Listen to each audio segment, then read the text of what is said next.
อืม โอเค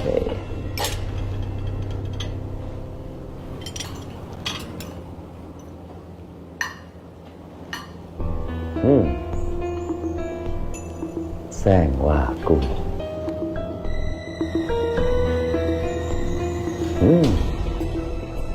ฟ้าดีใจที่คุณเดชชอบนะคะ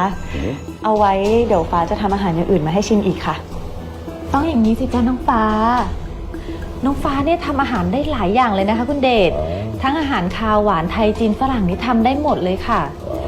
นี่คุณวียังบ่นเลยนะคะ ตั้งแต่น้องฟ้าเข้ามาอยู่ที่บ้านเนี่ยอ้วนขึ้นตั้งเยอะเลยค่ะ ใช่ไหมคะคุณวี ใช่ครับแม่น้ำหนักเพิ่มขึ้นตั้งหลายกิโล ก็ดีนะ ที่มันเป็นแซงว่ากุ้งมันไม่เป็นแบบ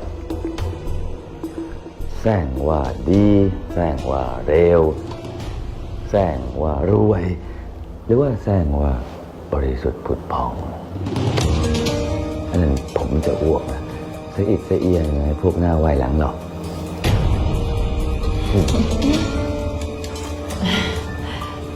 ก็ถ้าเป็นอาหารจานอื่นเนี่ยพี่ก็ไม่รู้นะคะ แต่ว่าถ้าเป็นอาหารจานที่น้องฟ้าทำเนี่ยแซงว่ากุ้งก็คือกุ้งค่ะ ไม่มีอย่างอื่นปนแน่นอน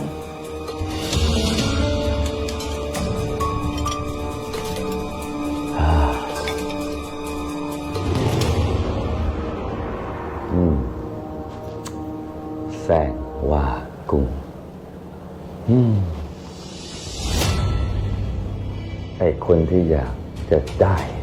มันก็ไม่ยอมให้จิ้มง่ายๆส่วนไอ้คนที่ไม่อยากได้ มันก็มาเสนอหน้าตลอด